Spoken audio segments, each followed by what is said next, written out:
Bapak-bapak, ibu-ibu, ya, bapak-bapak, ibu-ibu, calon Diyufur Rahman yang kami muliakan. Assalamualaikum warahmatullahi wabarakatuh.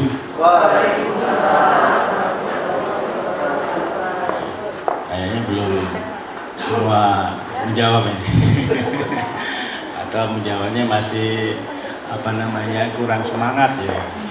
Coba sekali lagi yang semangat. Assalamualaikum warahmatullahi wabarakatuh. Alhamdulillah, ini sudah mulai semangat.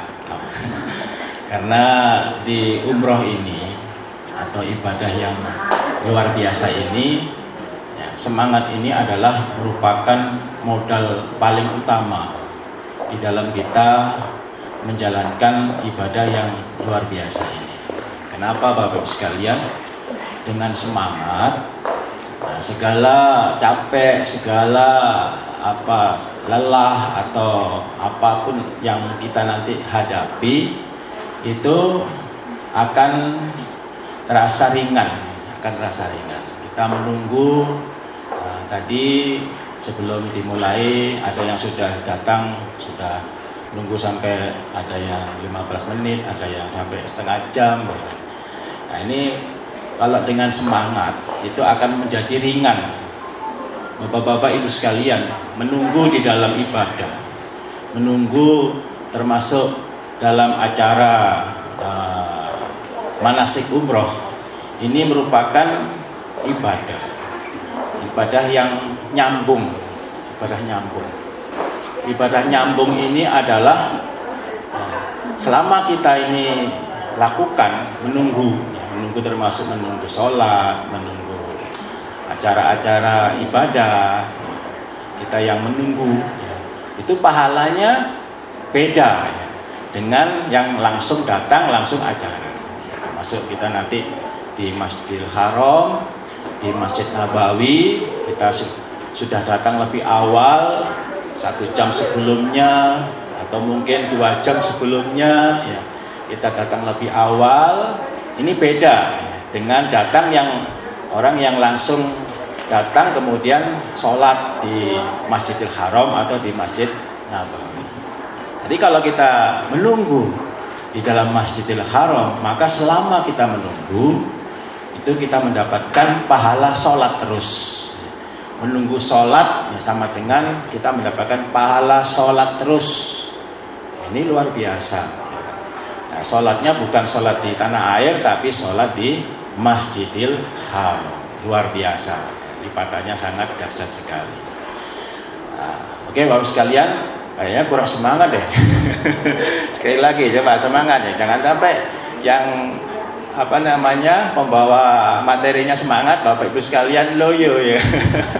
Ini kurang bersinergi ya kan. Kalau bisa semangat dengan semangat, wah ini lebih dahsyat lagi.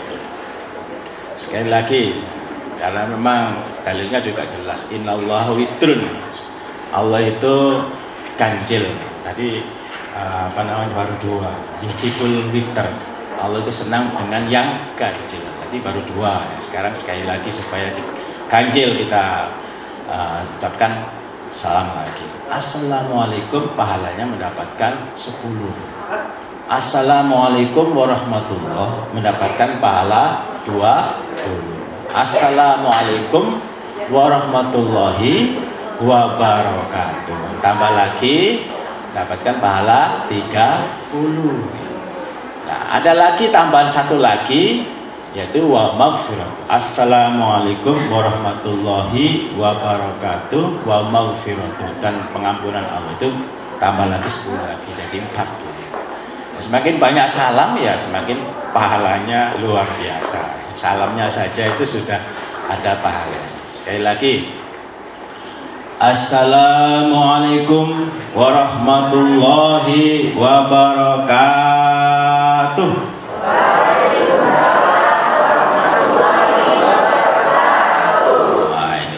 Ini. Kalau lihat salamnya ini insya Allah sampai jam 9 malam kuat ini. Insya Allah. Kalau jam 9 malam nggak kuat saya juga. Nah nanti kita break nanti sholat asar. Sholat asar itu ada sholat asar awal, ada sholat asar tengah-tengah, ada sholat asar akhir. Selama kita masih di dalam waktu sholat, ya, selama tidak melebihi waktu sholat, kita sudah termasuk tepat waktu. Ya. Jadi yang namanya tepat waktu itu tidak hanya begitu Allahu Akbar, kemudian kita wudhu, kemudian kita langsung sholat, langsung qomat. Nah, untuk qomati sholat, ya, langsung qomat ya. Tidak hanya seperti itu. Ya. Mungkin dalam keadaan seperti darurat, dalam keadaan perang, ya kan, dalam keadaan acara-acara manasik, ya kan. Ada acara-acara yang memang tidak bisa ini bisa kita sholat di tengah antara asar dan waktu akhir asar. Akhir asar itu waktu matahari tenggelam. Matahari tenggelam pas warna merah itu tidak boleh. Tapi kalau mataharinya masih terang itu sudah masih dalam kategori tepat waktu. Yang tidak tepat waktu itu manakala matahari sudah tenggelam, kemudian kita sholat asar, itu namanya sholatnya terlambat. Terlambat. Bapak Ibu sekalian, supaya nuansa Baitullah ada di tengah-tengah kita, maka saya ajak Bapak Ibu sekalian berdiri untuk membaca talbiyah. Ya. Monggo Bapak Ibu sekalian berdiri. Ya, supaya kita tidak capek, duduk terus capek Bapak sekalian. Berdiri terus juga capek, duduk terus capek. Maka nanti ya kita berdiri, duduk. Lah kalau bisa ada interaksi antara audien dengan pembaca. Oh ya, kebetulan ini juga nanti ada anak tahfidz yang nanti akan membuka acara ini. Setelah baca talbiyah, nanti lanjutkan pembacaan ayat suci Al-Quran dari anak tahfidz kita, yaitu tahfidz Al-Quran Baitul Ghafur Mbak Siska, insyaallah.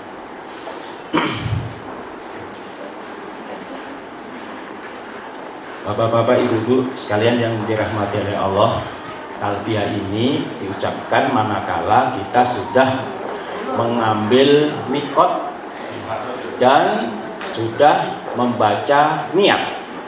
Setelah kita mengambil miqat, kemudian baca niat, maka kita membaca talbiyah terus sampai datang ke Masjidil Haram. Kita baca talbiyah 3 kali, Bapak sekalian. Labbaik Allahumma labbaik.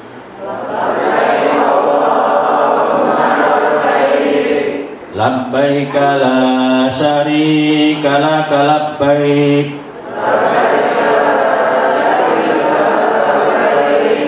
Innal hamda wan ni'mata laka wal mulk la syarika lak. Labbaik Allahumma labbaik. Labbaik la syarika lak labbaik.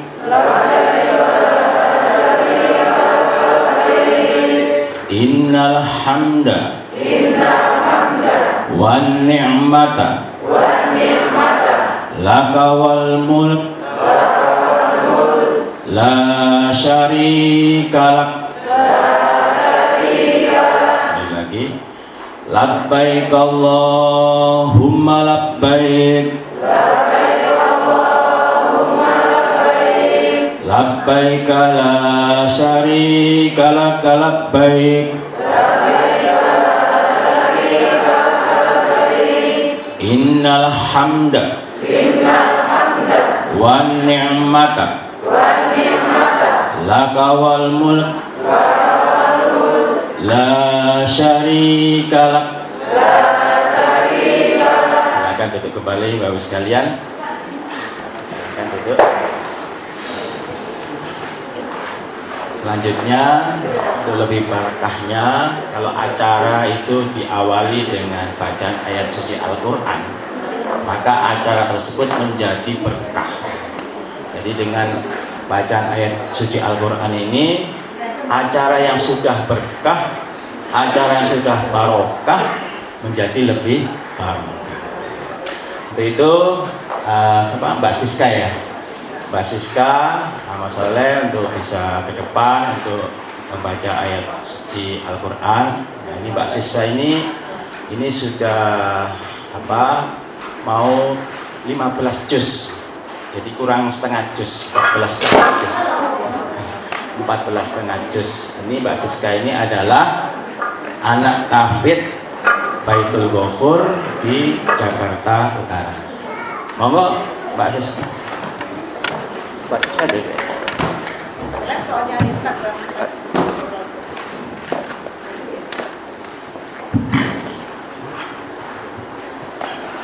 Assalamualaikum warahmatullahi wabarakatuh.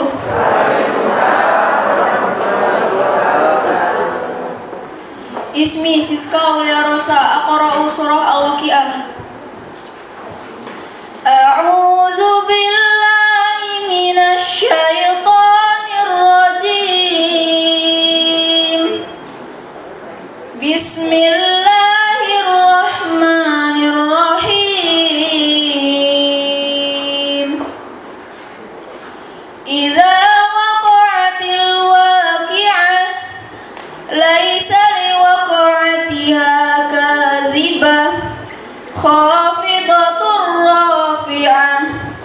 Idza rujjatil ardu rajja wa bussatil jibalu bassa fakanat haba'an munbassa wa kuntum azwajan thalatha fa ashabul maimanati ma ashabul maimanah wa ashabul mash'amati ma ashabul mash'amah was-sabiquna as-sabiqun ulaikal muqarrabun fi jannatin na'im. Sullatum minal awwalin wa qalilum minal akhirin ala sururin mawdunah muttaqiina 'alaiha mutaqabilin yatufu 'alaihim wildanun mukhalladun bi aqwabin wa abariqa wa ka'sin min ma'in la yusaddauna 'anha wa la yunzifun wa faqihatin mimma yatakhayyarun wa lahmi tayrin mimma yashtahun wa hurun 'ain ka'amsalil lu'lu'il maknun jazaa'an bima kanu ya'malun la yasma'una fiha lagwan wa la ta'thima illa qilan salaman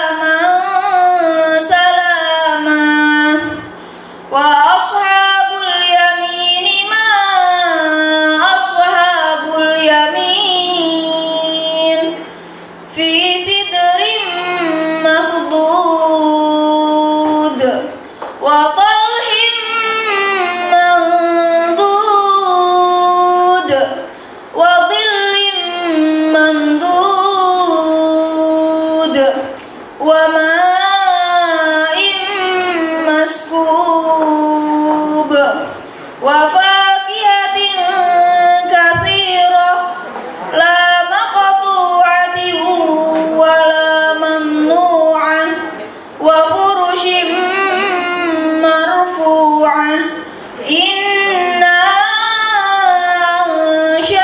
أنشأناهن إنشاء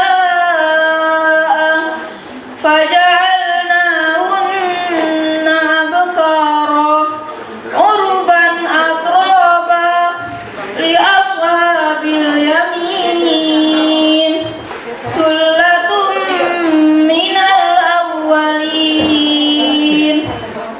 وثلة من الآخرين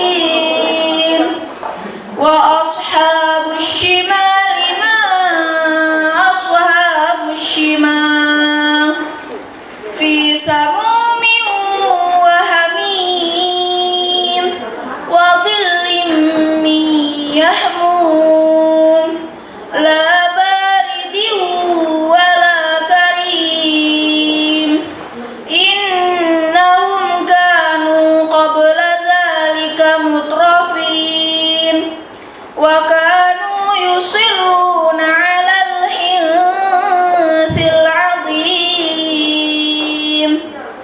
وكانوا يقولون أإذا متنا وكنا ترابا وعظاما أإنا لمبعوثون أو آباؤنا الأولون قل إن الأولين والآخرين لمجموعون إلى ميقات يوم معلوم صدق الله العظيم والسلام عليكم ورحمة الله وبركاته.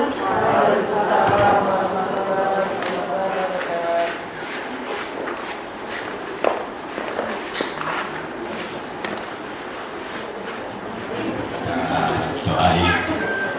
Alhamdulillahirrabbilalamin. Allahumma salli ala Muhammad wa ala ali Muhammad. Allahumma arhamna bil Qur'an waj'alhu lana imama wa hudaw wa nuran wa rahmah. Allahumma dzakirna minhu ma nasina wa 'allimna minhu ma jahilna warzuqna tilawata wa ana al-laili wan nahar waj'alna hujjatan ya rabbal alamin. Allahumma faqihna fid-din, Allahumma 'allimna ta'wil kitab, Allahumma atil hikmah.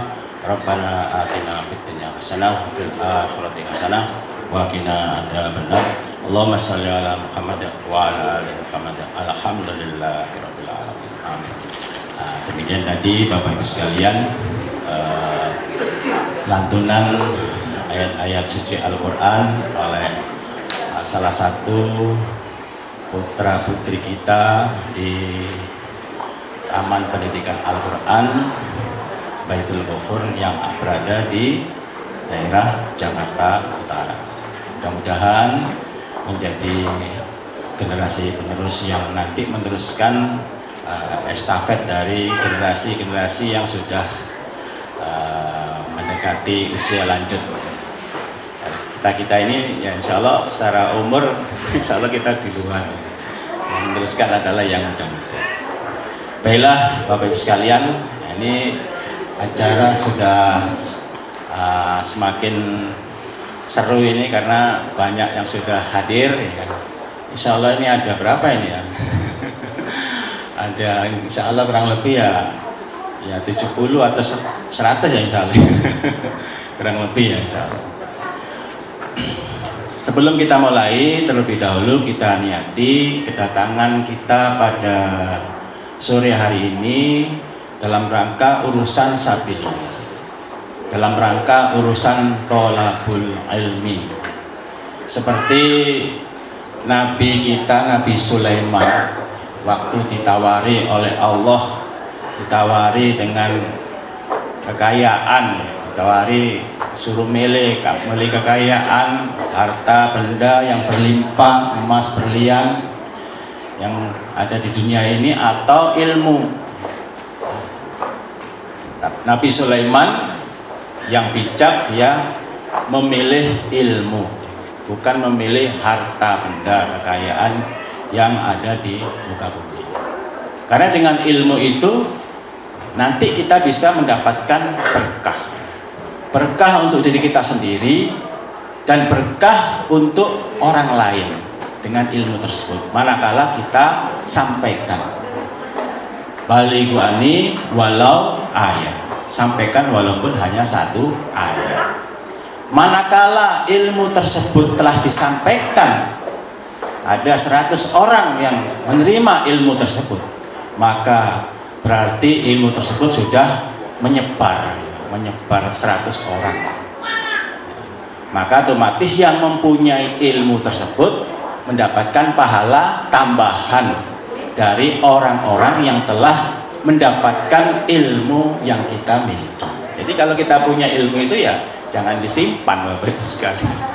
Kalau disimpan ya nggak jadi, kadang lupa ya kan. Kadang kita lupa. Tapi kalau kita sampaikan, ya kita sebarluaskan, ya, maka ilmu tersebut akan nanti mendapatkan berkah, membawa amal jariah. Nah, 3 yang amalan tersebut terus mengalir, ya, salah satunya adalah ala ilmu yuntafa'u bih, ilmu yang bermanfaat dengan ilmu tersebut. Artinya punya ilmu yang baik, termasuk ilmu tentang manasik umroh, manasik haji, atau ilmu-ilmu yang lain. Itu kita sampaikan, ya, maka otomatis kita akan mendapatkan jariah dari ilmu tersebut manakala ilmu tersebut telah diamalkan. Baiklah Bapak Ibu sekalian, untuk lebih berkahnya ini saya langsung aja sesuai dengan konteks yang ada di screen, supaya kita ini di dalam menyampaikan ilmu ini memang yang baik itu sesuai dengan tuntunan kitabillah, kitabnya Allah yaitu Al-Quran, wa sunnati Nabi, dan sunnahnya Nabi Sallallahu Alaihi Wasallam yaitu al-hadis. Oh iya, nah, maaf ya, bapak-bapak, ibu-ibu, maaf yang di belakang saya agak membelakangnya sedikit. Oke, lanjut Pak ya. Oke, alhamdulillah ya. Santai aja Pak ya. Jadi Bapak Ibu sekalian, kita lihat di screen ya, di sini Allah Subhanahu wa taala di dalam riwayat hadis Ibnu Majah telah berfirman. Ini hadis namanya hadis qudsi. Hadis qudsi itu hadis yang firman, berisi tentang firman Allah yang tidak terdapat dalam Al-Qur'an, ada di dalam Al-Hadis, namanya hadis qudsi. Yaqulullah subhanahu, berfirmanlah Allah yang maha suci, ya ibna Adam, wahai anak cucu Adam, termasuk kita, tafarraq li ibadati amla sadraka hinan.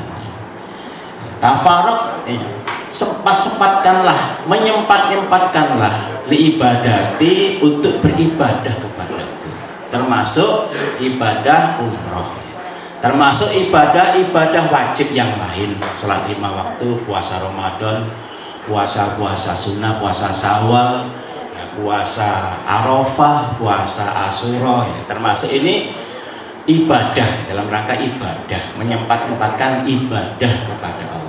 Kalau kita sudah seperti itu, maka amla sadraka ghinan wa sudah faqra.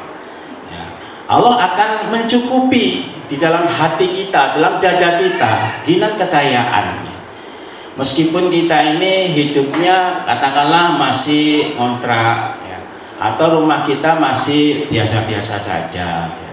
Tapi kalau kita rajin ibadah, kalau kita menyempat-nyempatkan ibadah, kalau kita menyempat-nyempatkan untuk melaksanakan ibadah umroh, maka Bapak Ibu sekalian, hati kita akan dipenuhi dengan kekayaan.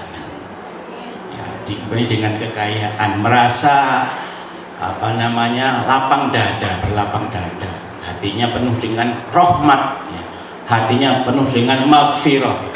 Kenapa? Karena ya, kalau kita melakukan ibadah, jelas kita akan mendapatkan efek dari ibadah tersebut, yaitu pahala yang sesuai dengan yang dijanjikan oleh Allah dalam Al-Quran dan disabdakan Rasulullah Sallallahu Alaihi Wasallam dalam Al-Hadis. Kalau pahala puasa Ramadan itu apa? Itu ada pahalanya sendiri. Puasa Asyura itu apa? Puasa Syawal termasuk ibadah.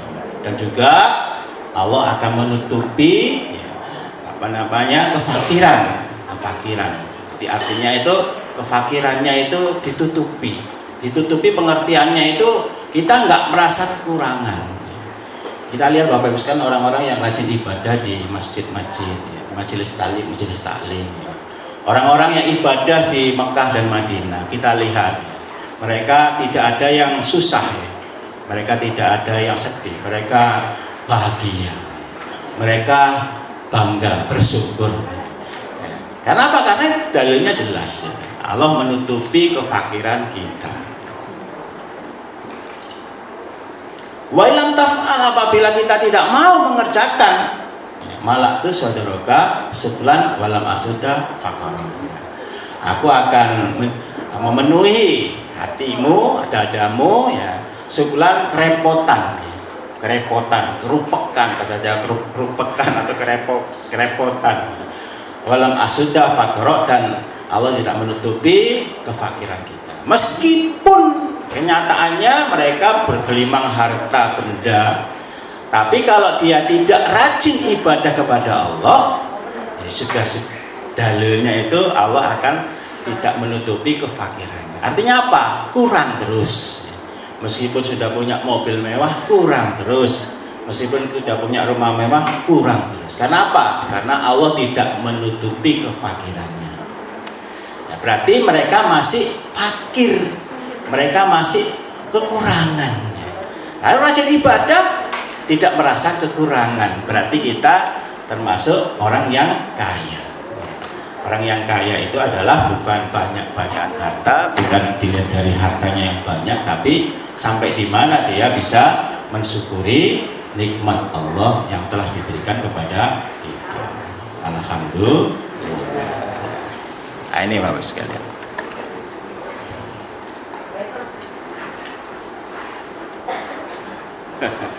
Apa ini the power? Alhamdulillah wa khusnul billah. Ini Bapak Ibu sekalian, penting sekali kita mengetahui, memahami kekuatan karena Allah. Penting sekali kita mengetahui kekuatan husnudzon billah.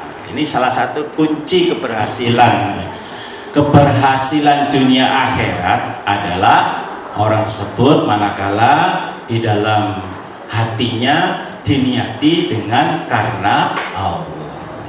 Kalau kita karena Allah pasti dapat pahalanya. Ya, ibaratnya kita beli sapi pasti dapat tali. Tapi kalau beli tali nggak mungkin dapat sapi. Kalau kita hanya mencari dunia, iya kalau dapat. Ya, kalau tidak dapat berarti kita rugi. Tapi kalau sudah niat karena Allah, pasti dapat yang namanya pahala. Ya, pahala termasuk nanti orang yang melaksanakan ibadah umroh, meskipun kita sudah datang ke kota suci Mekah dan Madinah, kalau kita tidak karena Allah, kita pulang tidak mendapatkan apa-apa. Kita pulang hanya mendapatkan yang namanya pergi ke tanah suci. Atau mungkin kalau ibadah haji ya mungkin dipanggil Pak Haji. Tapi Bapak sekalian pahalanya tidak dapat. Maka dari itu Bapak sekalian perlu kita pahami yang namanya karena Allah. Karena Allah ini kita terapkan baik dalam urusan ibadah maupun urusan ma'isyah. Urusan ibadah maupun ma'isyah. Kalau kita pergi dari rumah berangkat pagi pulang petang, termasuk Bapak Ibu sekalian yang datang dari rumah, mungkin ada yang dari Bandung atau mungkin ada yang dari Jakarta Selatan, ada Jakarta Utara, ada Jakarta mana, datang ke sini, ya. Bapak Ibu sekalian baru Bapak sekalian datang ke sini itu sudah ditulis pahala. Dari rumah kita sudah ditulis pahala, terus sampai nanti kita pulang kembali. Alhamdulillah. Maka dari itu ya ini sangat-sangat mendasar sekali dalam kita beribadah. Jangan sampai ibadah kita ini tidak mendapatkan pahala dari Allah kalau gara-gara kita ya, ibadahnya ingin dipuji ya, sebagai orang yang alim, ingin dipuji sebagai orang yang baik. Gak usah niat seperti itu.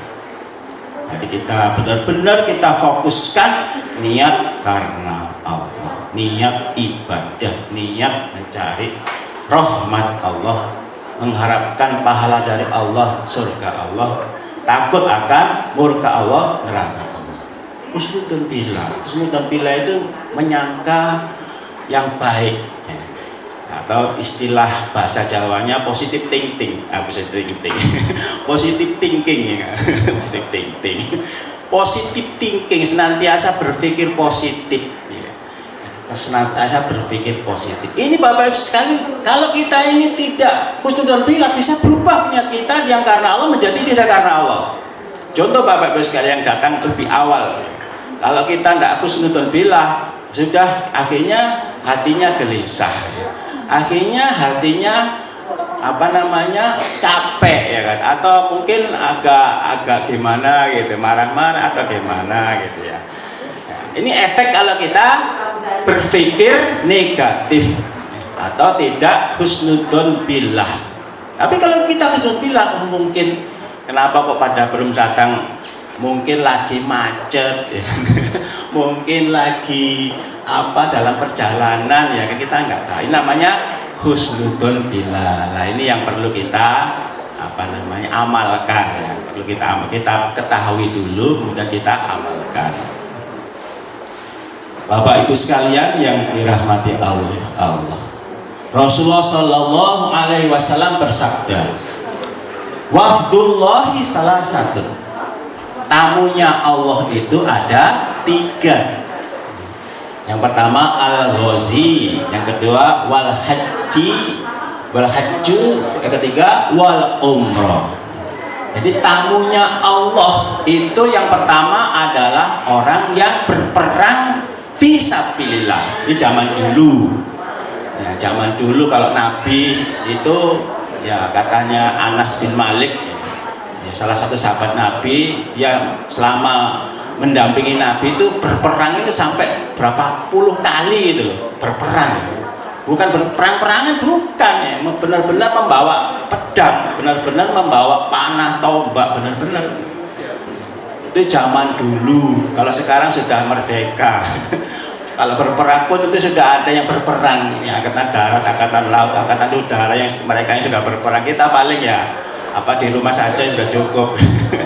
Kalau ada penjajah nah, tapi kalau memang zaman dulu berperang sabilillah, memang banyak yang tidak suka di dalam beribadah kepada Allah. Mereka banyak menyembah berhala, menyembah matahari, masih banyak melakukan syirik-syirik ya, amalan-amalan yang tidak sesuai dengan tuntunan Allah dan Rasulullah Sallallahu Alaihi Wasallam.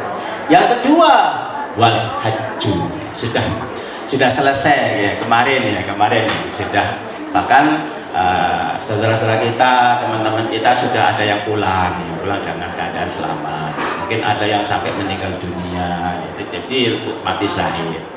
Ya, termasuk umroh. Umroh itu adalah salah satu dari 3 tamu Allah.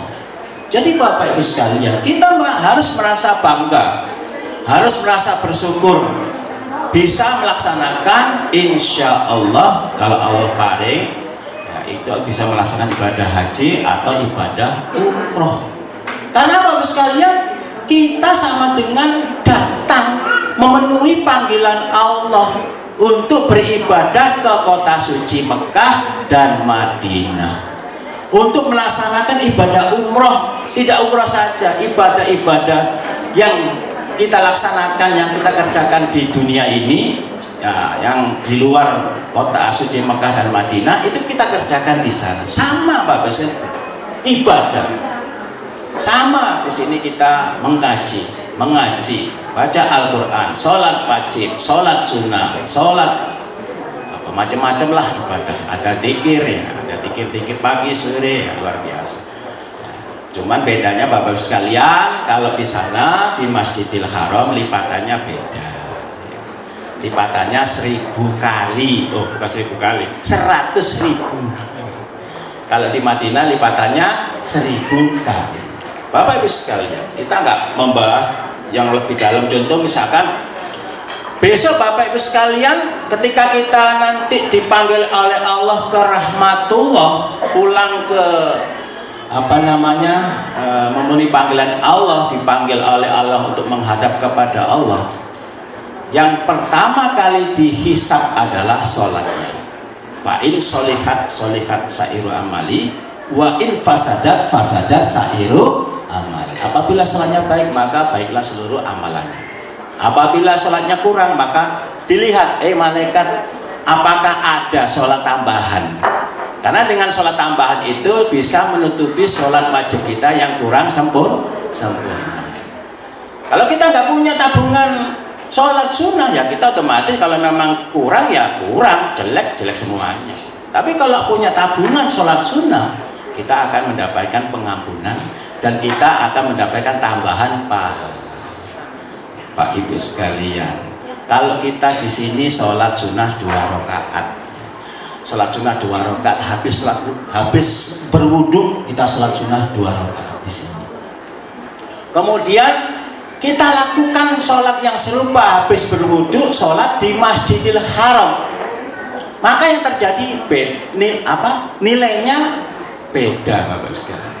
Yang di sini cuman ya sholat 1 kali, yang kita lakukan di Masjidil Haram dilipatkan 100.000 kali. Alhamdulillah. Berarti Bapak sekalian, nanti apabila kita sholatnya diperiksa oleh Allah, kemudian ada yang kurang sempurna, dilihat, malaikat coba itu apakah ada sholat sunnah yang dikerjakan oleh si fulan ini. Dilihat, oh banyak Bapak, ya Allah banyak sekali Bapak, ya Allah ya kan. Ini sholat sunnahnya ini, wah luar biasa, ada beratus ribu, bermiliar ribu. Karena Bapak sekalian, orang di Masjidil Haram rajin sholat sunnah. Sholat sunnah itu macam-macam. Ada sholat rawatib. Sholat rawatib itu setiap habis sholat wajib maupun sholat sunnah, atau sebelum sholat wajib itu ada sholat sunnah. Kecuali sesudah sholat subuh dan sesudah sholat asar. Tapi kalau di Masjidil Haram itu tidak ada larangan sholat di Masjidil Haram. Terus di Masjidil Haram itu ada larangan sholat, yaitu habis sholat subuh dan sesudah sholat asar. Ya, itu nggak ada waktu sholat. Ada lagi sholat duha. Duha itu bisa 2 rakaat, bisa 4 rakaat, bisa 8 rakaat, bisa 12 rakaat. Ada lagi sholat sunnah 4 rakaat sebelum duhur sama asar. Itu kalau kita kerjakan diharamkan masuk dalam neraka. Alhamdulillah haram kalau kita sudah mengerjakan seperti itu, seperti yang saya sebutkan tadi. Sholat duhur 4 rakaat sebelum duhur dan 4 rakaat setelah sholat duhur. Bisa 2 salam, bisa 4 salam langsung tanpa tahiyat awal kalau 4 salam. Bisa lagi sebelum sholat asar ada 4 rakaat sholat sunnah. Belum lagi malamnya. Wah, kalau malam hari namanya sholat tahajud. Sholat tahajud itu Nabi ngerjakan ada yang 7 rakaat, ada yang 9 rakaat, yang paling banyak 11 rakaat. Bisa 2 salam, ditutup witir 3 atau 1 rakaat. Atau kita mau sholat sebanyak-banyaknya terserah. Capeknya misalkan, saya mampu masih kuat ini, lanjut lagi, nggak dihitung-hitung ya kan. dua salam, capek istirahat, kemudian lagi sholat lagi, dua salam. Begitu mau adzan subuh, kurang lebih 10 menit atau 15 menit sholat witir 1 rakaat atau witir 3 rakaat atau witir 5 rakaat. Silahkan. Nanti kita masuk surga melalui pintu sholat. Kalau ahli sedekah nanti masuk surga melalui pintu sedekah. Ahli Quran beda lagi pahalanya. Ya. Apakah nanti kita ini bisa ahli semuanya? Ada Bapak sekalian sahabat yang ahli semuanya. Ahli sholat, ahli puasa, ahli sedekah, ahli zikir, ahli baca Quran, ahli perang. Iya kan? Bahkan ada sahabat itu yang kalau malam itu dia puasa kan, kalau siang itu puasa, kalau malam itu sholat sampai berapa puluh tahun gitu. Nah ini ada yang seperti itu. Nah kita Bapak sekalian kalau mampu ya silakan, tapi kalau nggak mampu ya sepol kemampuan kita. Yang penting bukan banyak-banyakan rokaat, bukan banyak-banyakan baca Quran atau zikir atau macam-macam lah. Yang terpenting adalah niat kita karena Allah. Banyak rokaatnya tapi nggak karena Allah ya. Ya sama dengan beribadah seperti debu, ditiup angin langsung hilang. Jadi Bapak sekalian, ini termasuk Ibu Rida itu nanti tanggal 17 diundang Presiden Jokowi untuk ngirak bendera pusaka dari Monas menuju istana. Ini Bapak sekalian sudah bangga, wah ini mau jadi pengirap bendera ini, atau kita menjadi diundang presiden atau diundang menteri, itu sudah bangga sekali Bapak sekalian. Atau diundang ke rumah mertua, dipanggil oleh mertua, itu bangga sekali. Apalagi di sini kita yang mengundang adalah Allah. Kita harus lebih bersyukur lagi, harus lebih semangat. Contohnya semangat apa? Bapak Ibu sekalian, pergi ke tanah suci kan perlu modal ya, perlu pembiayaan.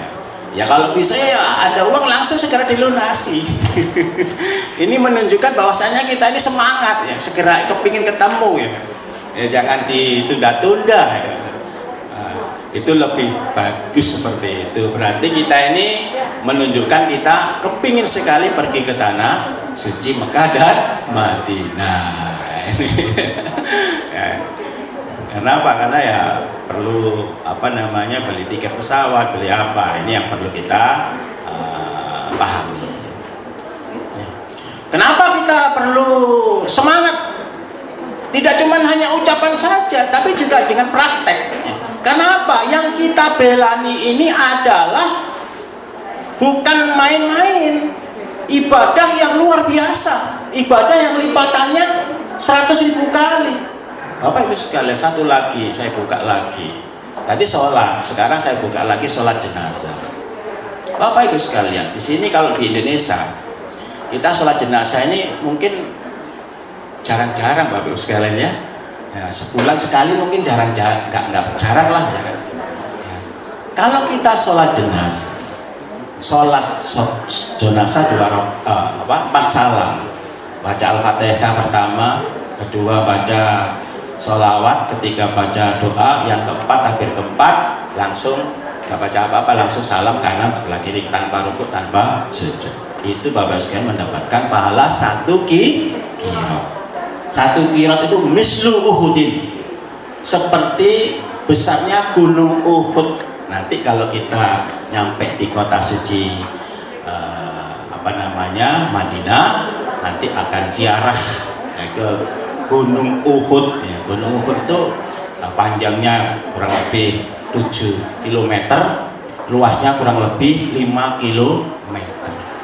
Sangat besar sekali Bapak sekalian. Itu 1 sholatan. Bapak Ibu sekalian, kalau kita di Masjidil Haram Tidak cuma satu kali Bapak Ibu sekalian, setiap habis sholat wajib itu ada sholat jenazah. Ada saudara kita yang dipanggil ke rahmatullah. Ya kalau kita di sana ada sholat jenazah ya jangan langsung pulang, tapi sempat-sempatkan meskipun itu sunnah, cepat-cepatkan ikut sholat jenazah. Kalau di Madinah dikalikan 1000, kalau di Masjidil Haram dikalikan 100.000. Alhamdulillah. Kita di sana sekali sholatan Bapak Ibu sekalian mendapatkan 100.000 gunung Uhud. Berarti Bapak Ibu sekalian kalau di sini kita harus nyolati sebanyak 100.000 kali. Berarti harus ada orang yang meninggal. Jenazah 100.000 jenazah. 100.000 jenazah mana ada Bapak Ibu kalau perang Ukraina sama Rusia mungkin masih bisa ya kan, ribuan, ratusan ribu, jutaan. Tapi kalau di sini kayaknya susah sekali. Nah ini Bapak Ibu sekalian, kita bersyukur lagi, alhamdulillah. Bapak Ibu sekalian yang dirahmati oleh Allah. Nah, ini Bapak sekalian gambar kota Baitullah. Baitullah itu rumahnya Allah. Pertama kali rumah yang dibangun oleh Allah di dunia adalah ini Bapak Ibu. Belum ada bangunan-bangunan lain. Yang pertama adalah ini. Ini sebagai simbol rumahnya Allah. Manakala Nabi Adam turun ke bumi supaya Nabi Adam dekat dengan Allah, diwujudkanlah bangunan Baitullah ini. Pada waktu zaman Nabi Nuh ini Baitullah ini nggak kelihatan, nggak ketemu di mana posisinya. Nah, kemudian sama Allah ditunjukkan melalui Nabi Ibrahim, ditunjukkan untuk membangun Baitullah. Nabi Ibrahim diperintahkan bangun Baitullah, ditunjukkan tempatnya, posisinya, yang habis kena banjir dari Nabi Nuh, zaman Nabi Nuh bersama Nabi Ismail dibangunlah kota Baitullah. Ini bangunannya persegi, tapi bukan persegi aja, tapi ada yang namanya Hijr Ismail. Hijr Ismail termasuk juga itu Baitullah, cuman yang ada di luar, tidak ada atapnya, tidak ada di atapnya. Jadi kalau kita ingin sholat di dalam Baitullah, maka kita usahakan kalau sudah dibuka itu sholat di dalam Hijr Ismail. Sholat di dalam Hijr Ismail sama dengan sholat di dalam Ka'bah. Jadi biasanya kalau bukan orang penting termasuk presiden, pejabat-pejabat tinggi yang pejabat negara itu ya nggak bisa masuk dalam Ka'bah. Ya, kalau kita bisa juga, tapi nanti di dalam Hijr Ismail. Bapak Ibu sekalian, di dunia Allah perintahkan untuk menghormat tamu, karena tamu itu membawa rezeki dan menghapus beberapa dosa. Jadi Bapak sekalian, kalau kita kedatangan tamu jangan susah, karena tamu itu datang membawa rezeki dan pulang membawa dosa. Termasuk Bapak sekalian di sini ini merupakan tamu-tamu dari Indo Citra Tamasya, ya, yang nanti travel Indo Citra Tamasya ini akan memberangkatkan kita ke kota suci Mekah dan Madinah. Maka ya otomatis akan dihormati, disajikan kue atau yang minuman, ya monggo silakan ya. Ini ya ada mungkin makanan. Nah, ini di dunia seperti itu sambutannya. Tapi Bapak sekalian, kalau kita menjadi tamu Allah, apakah kita dikasih makanan, apakah kita dikasih minuman, atau dikasih kue? Bapak Ibu sekalian, kuenya Allah itu berupa satu pengampunan. Makanannya Allah berupa pengampunan. Kita akan diampuni oleh Allah dosa-dosa kita yang telah lewat, yang telah kita kerjakan sebelum kita melaksanakan ibadah umroh, itu akan diampuni oleh Allah dengan catatan ibadahnya tidak menyimpang dari tuntunan dari Allah dan Rasulullah Sallallahu Alaihi Wasallam. Artinya apa? Harus sesuai dengan ilmunya, harus sesuai dengan tuntunannya.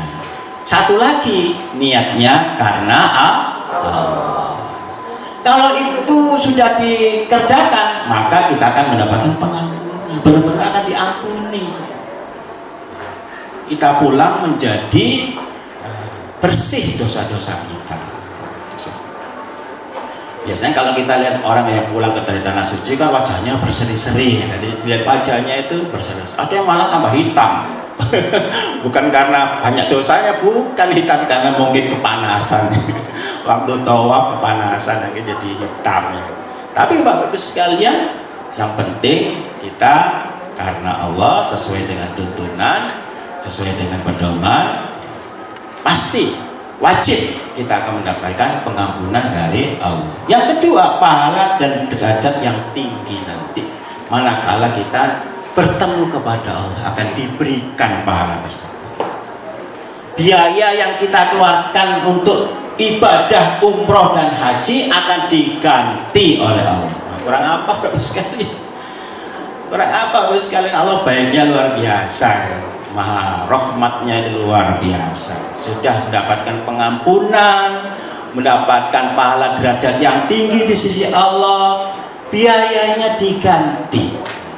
Berarti kalau kita sering pergi ke tanah suci bukan tambah miskin, hartanya utuh, ya kan?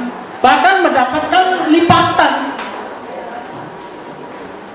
Hartanya utuh bahkan mendapatkan lipatan, ditambah lagi derajat dan pangkat yang tinggi nanti di sisi Allah. Bapak Ibu sekalian, siapa yang kepingin masuk surga Firdaus, angkat tangan. Saya angkat tangan. Surga Firdaus ini, surga yang paling tinggi. Kalau ingin cari surga Firdaus, caranya harus pergi ke tanah suci Mekah dan Madinah, ya. Supaya apa? Bisa benar-benar nyampe, ya kan? Karena apa? Lipatannya itu luar biasa. Bapak Ibu sekalian, yang mungkin Bapak Ibu sekalian orang sibuk, orang bisnis, jarang ke masjid, ya. Jarang mengaji juga jarang-jarang, ya. Ke masjid juga jarang-jarang. Kemudian ada satu lagi yang ahli ibadah, ya ahli ibadah, sering ke masjid, sering ngaji. Tapi Bapak Ibu sampai akhir hayatnya nggak pernah ke Mekah dan Madinah. Bapak Ibu sekalian, ini kalau dibandingkan dengan orang yang jarang-jarang yang pergi ke majelis taklim, ya kan, karena sibuk urusan pekerjaan, urusan ini dan itu, ya kan, terhalang. Bukan karena kita nggak mau, karena memang terhalang dengan keadaan. Nah, itu dibalas dengan kita pergi ke tanah suci Mekah dan Madinah. Wah, itu luar biasa. Yang ahli baca Quran di bulan suci Ramadan, di sini khatam Quran paling lama, paling banyak berapa? 10 kali. Sudah bagus. Ada yang malah nggak khatam satu kali. Bapak Ibu sekalian, kita khatam 10 kali baca Al-Quran dibanding dengan kita baca 1 juz tapi bacanya di dalam Masjidil Haram, maka sama dengan mendapatkan lipatan 100.000 kali. Berarti berapa? 100.000 juz. 100.000 juz kalau dibagi 30 berapa itu? Luar biasa. Makanya nggak nutut lah kalau kita ingin menyamai pahalanya orang yang melaksanakan ibadah umroh. Itu nggak nutut Bapak sekalian. Mau sholat di masjid manapun, mau sholat selama itu bukan Masjidil Haram, nggak nutut Bapak. Punggungnya nggak kuat Bapak sekalian. Punggungnya nggak kuat. Alhamdulillah.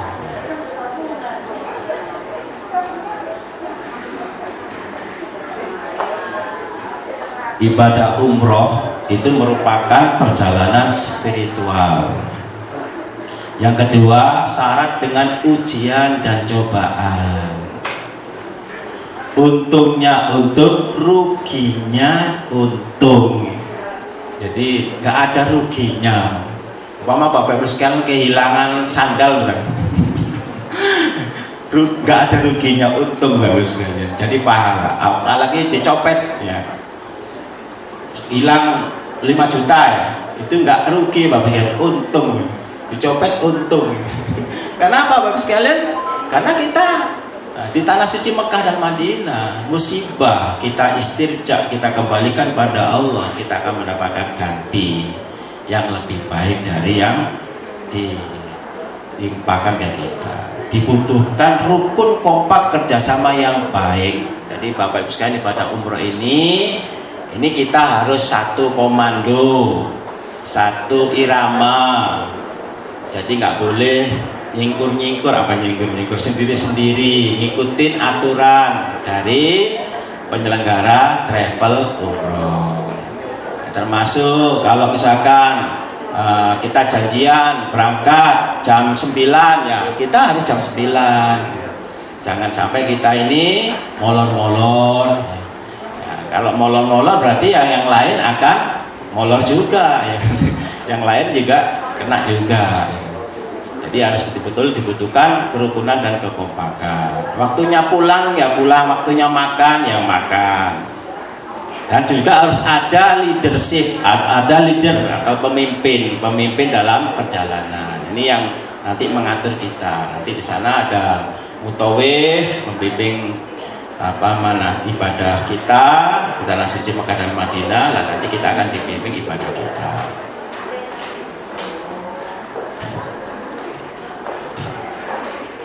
Nasihat orang tua, semua orang akan merugi kecuali orang yang berilmu. Setiap orang yang berilmu merugi kecuali orang yang beramal.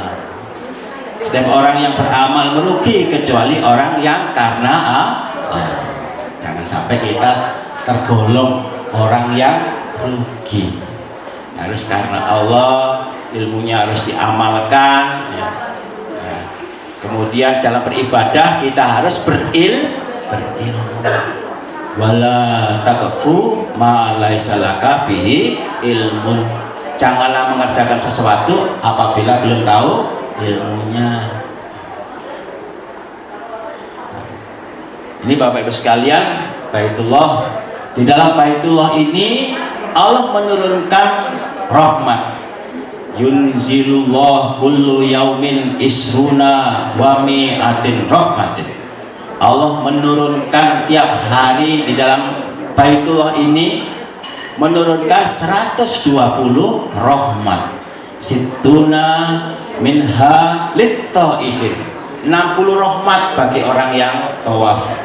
Wa arbauna lil akifin, dan 40 rahmat bagi orang yang salat.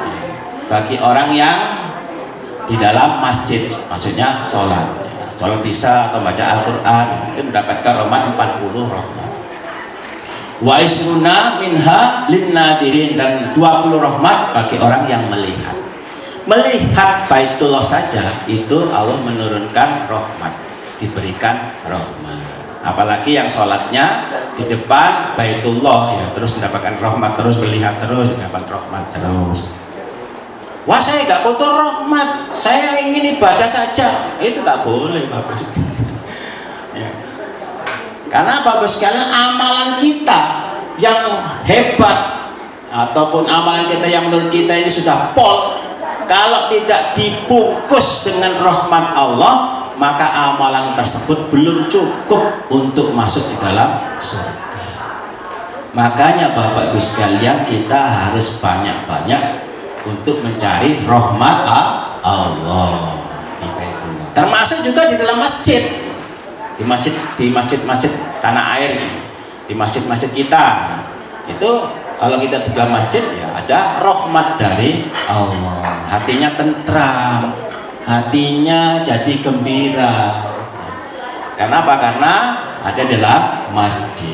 Nah, ini Bapak sekalian, salah satu yang luar biasa yang manakala kita ada di Masjidil Haram.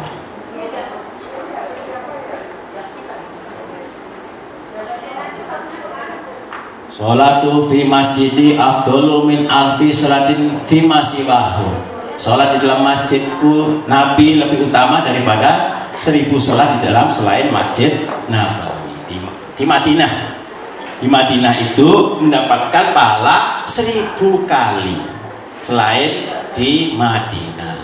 Tidak cuma sholat, ibadah-ibadah yang lain juga dilipatkan 1000 kali. Illa Masjidil Haram, kecuali dalam Masjidil Haram. Wa sholatu fi Masjidil Haram, dan adapun sholat dalam Masjidil Haram afdalu min mi'ati alfin sholatin fi masiwahu. Kalau sholat di Masjidil Haram lebih utama daripada sholat 100.000 selain Masjidil Haram.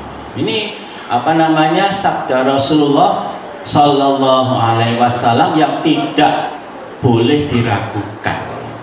Tidak boleh diragukan dalam hadis yang diriwayatkan oleh Ibnu Majah. Ini adalah potret Masjidil Haram. Masjidil Haram dari dulu sampai sekarang terus ada perbaikan-perbaikan. Sampai sekarang juga masih diperbaiki. Kenapa? Karena ya inilah namanya bentuk memuliakan rumah Allah. Termasuk masjid-masjid kita ya kan dimuliakan. Jangan sampai kita pernah sholat ya sajadah, begitu kita sujud, aduh baunya rek, kecut ya. Ya, sholat di mall apa ya, sujud, aduh, atau apa di langgar-langgar, waduh banyak alang-alangan loh, banyak laba-laba ya, apa namanya, pada jebol atapnya ya. Kemudian apa ya, itu namanya tidak memuliakan rumah Allah. Termasuk di masjid kita, di langgar-langgar kita ya, termasuk itu rumah Allah ya, rumah Allah. Tempat ibadah itu adalah rumah Allah. Man bana masjidan fid dunya banallahu baitan